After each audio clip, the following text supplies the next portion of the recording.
Library's Monster Lab.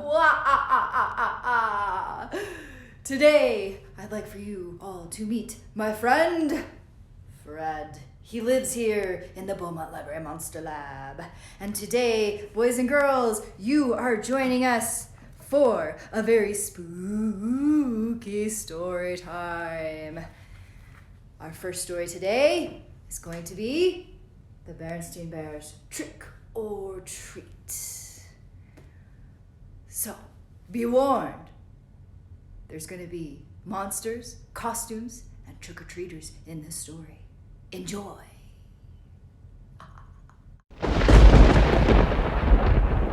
Berenstain Bears Trick or Treat by Stan and Jan Berenstain.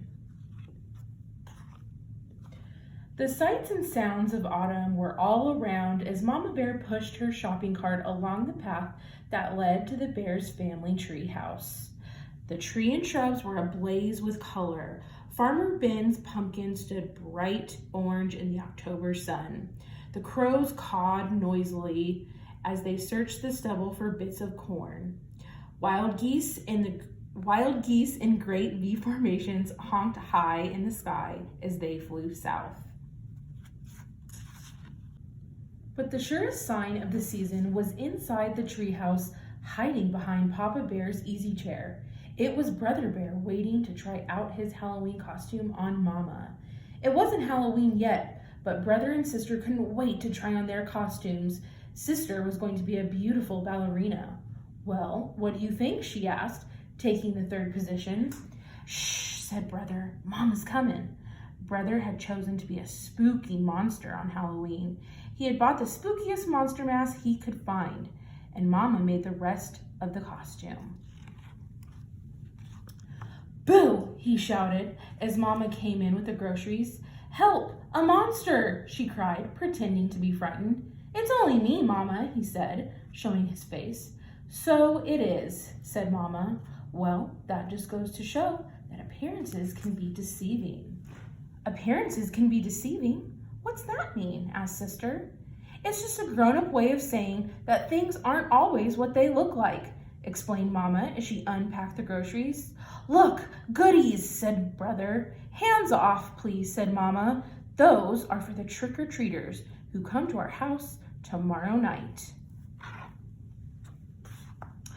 Brother and Sister were very excited about Halloween, and a little nervous too. This was the first year they would be going trick-or-treating without a grown-up along to supervise. I'm not sure I like the idea of them going by themselves, said Papa, as he carved the pumpkin he got from Farmer Ben.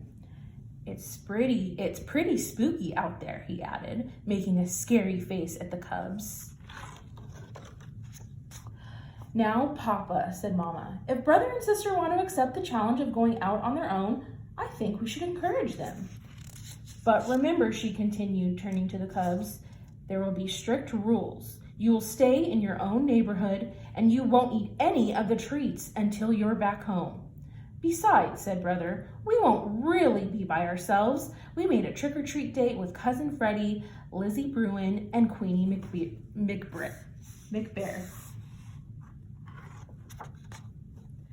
There, said Papa, putting the finishing touches on the jack-o'-lantern. Then he lit a candle inside it and turned out all the lights. It was pretty scary.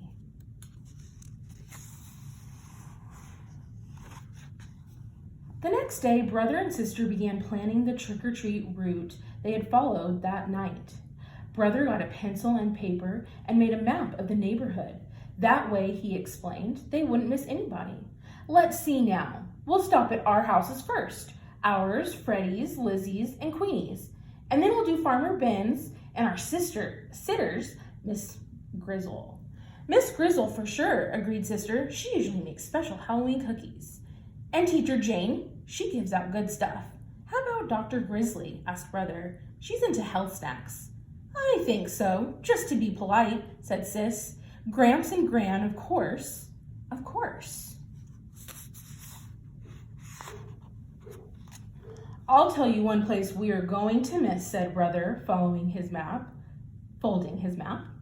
What place is that? Asked Sister. That one, he answered, pointing out the window at the home of old Miss McGrizz. It was a spooky, twisted old tree house in a thicket at the end of Crooked Lane. We're definitely not going there, he added with a shiver. Why ever not? Asked Mama, who was listening. Why not? Said the cubs. Because she's a witch. That's why not. What utter nonsense, protested Mama. True, Miss McGrizz is old and bent and rather forbidding looking, but I can assure you she's a perfectly nice person. But the cubs didn't believe her, not for a minute. They knew better. Everybody knew better. No doubt about it, Miss McGrizz was a witch for sure. Just after dark, a pirate, a skeleton, and the wicked queen from Snow White came for brother and sister. They were Freddie, Lizzie, and Queenie, of course, and together they ventured out into the darkness with their trick-or-treat bags.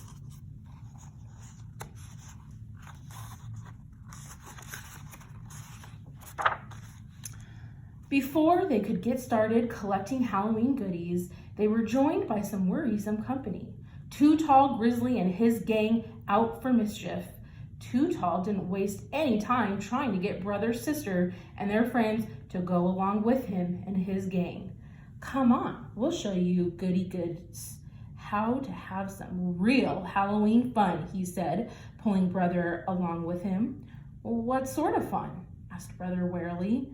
Oh, you might say we're going to put the trick back and trick or treat, he said, chuckling. It was so dark that brother and the others didn't notice where they were heading. Hey, said sister, this is Crooked Lane.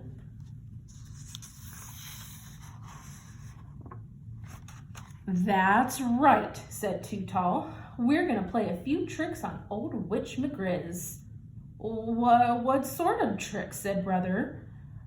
Her gnarled, twisted old tree house loomed ahead.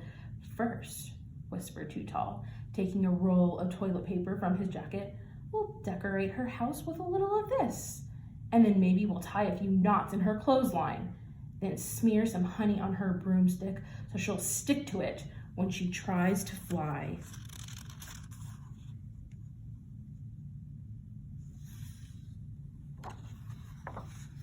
But before Too Tall and his gang could start their mischief, the front door opened and a bright yellow light stabbed the darkness. And there in the doorway stood the frightening figure of old Ms. McGrizz. Aha, she said in a gravely voice. I'm ready for you.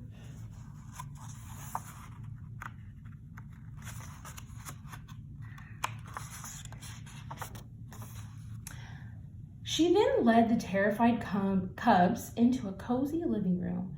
To their great surprise, there was a big tray of beautiful candy apples, all prepared for Halloween visitors.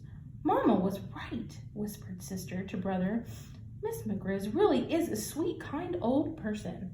The cubs thanked her for the beautiful apples and went about the rest of their trick-or-treat business.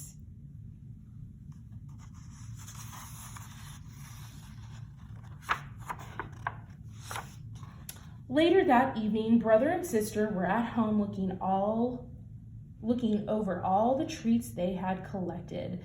The beautiful candy apples stood out, and Papa asked where they were from. From Miss McGrizz, answered brother.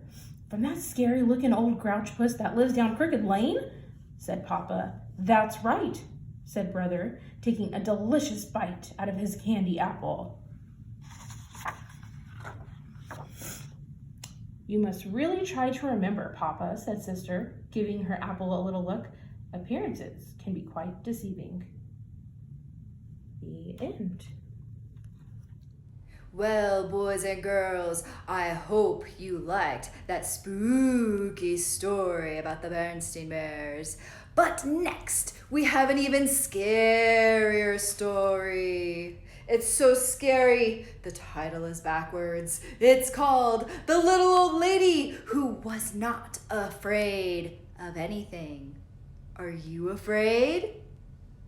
Well, let's find out.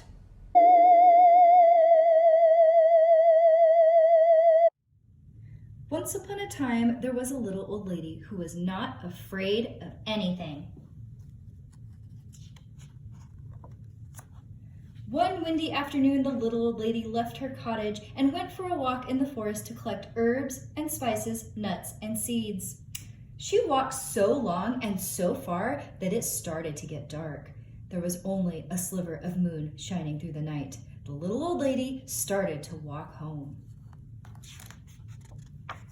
Suddenly, she stopped. Right in the middle of the path were two big shoes, and the shoes went clomp, clomp. "Get out of my way, you two big shoes. I'm not afraid of you," said the little old lady. On she walked down the path, but behind her she could hear two shoes go clomp, clomp. A little farther on, the little old lady stumbled onto a pair of pants, and the pants went wiggle, wiggle. "Get out of my way, you pair of pants. I'm not afraid of you," said the little old lady, and she walked on. But behind her, she could hear two shoes go clomp, clomp, and one pair of pants go wiggle, wiggle. Further still, the little old lady bumped into a shirt, and the shirt went shake, shake. "Get out of my way, you silly shirt. I'm not afraid of you," said the little old lady, and on she walked a little bit faster. But behind her, she could hear two shoes go clomp, clomp, one pair of pants go wiggle, wiggle, one shirt go shake, shake. A little ways on, the little old lady came upon two white gloves and a tall black hat.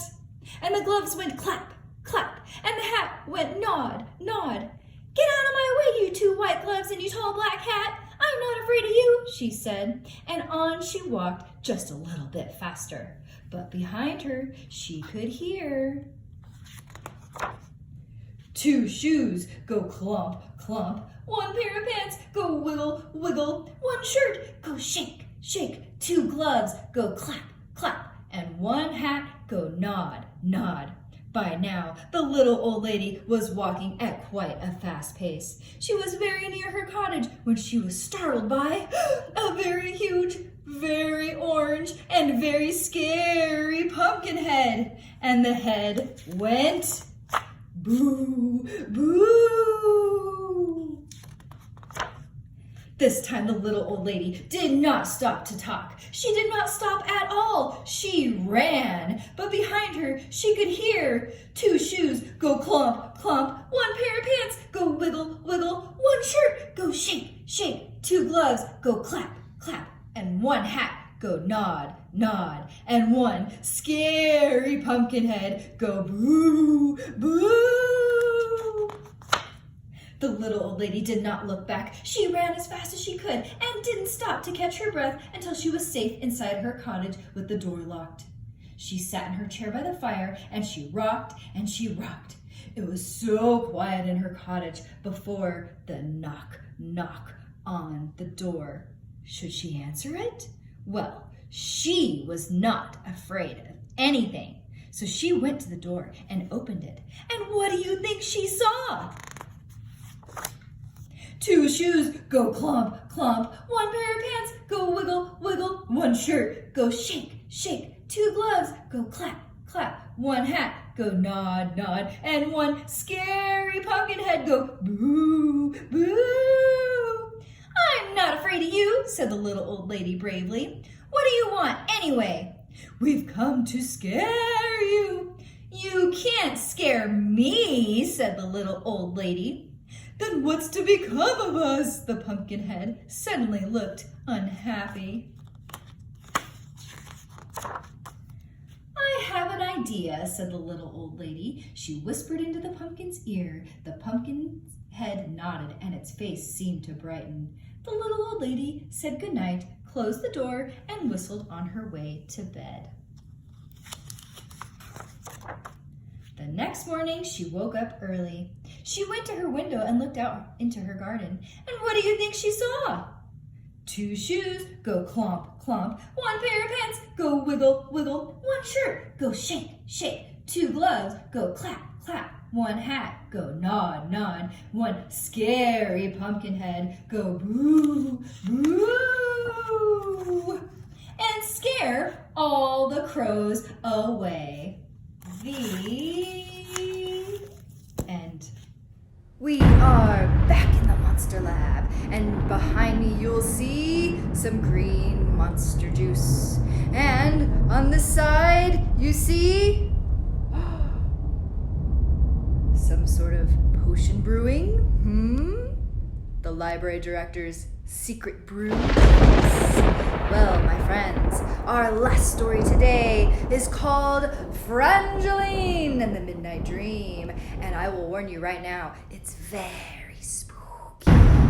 So if you do not like spooky, you should turn this off immediately. You do not want to hear the last story.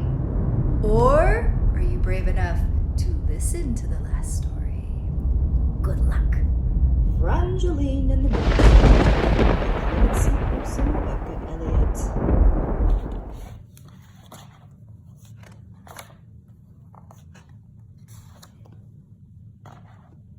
Frangeline was bright and clean. She always ate up all her greens. Pure as milk and good as gold. She always did as she was told. But in the deepest dark of night, when the world was sleeping tight, she donned her jet black velvet cape and made a midnight hour escape. The moon gazed down in fear and dread, warning, little one should be in bed. I'll do exactly as I please. I'm Frangeline, she said. Down the twisted oak she scooted, past the scowling owls that hooted, swinging swiftly through the air, a little minx with bright red hair. She tore around upon the grass, blowing raspberries as she passed. The moon gazed down in fear and dread, warning, little one should be in bed. You can't tell me what to do, I'm Frangeline, she said. On the forest floor her feet stamped a tippy-tappy snappy beat that woke fierce creatures from their sleep to howl and growl and prowl and leap. She let out such an awful sound, the brutes went yelping back to ground. Ah! The moon gazed down in fear and dread, warning, little one should be in bed. I'm not scared of big bad beasts, I'm Frangeline, she said.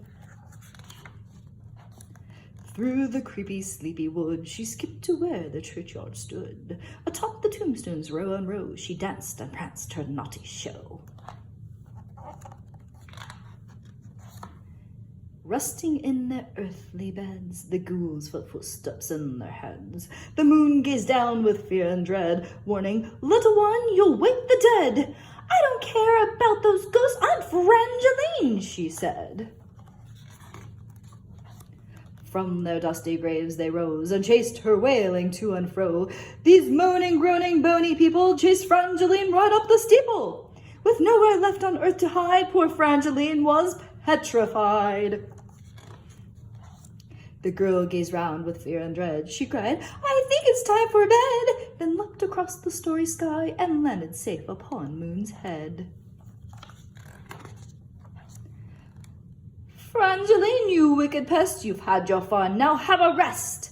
I'm sorry I was such a loon. Sorry, creatures, sorry, Moon.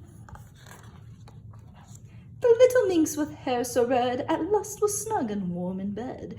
To help her drift off safe and sound, all her friends now gathered round. Girl, promise us that you'll be good and always do just as you should. Frangeline said, I just might, at least until tomorrow night. Oh, that Frangeline. Well, my dear library friends, that is the end of the spooky story time. We hope you got scared, and thank you for joining us. We hope to see you at the library soon. Happy Halloween.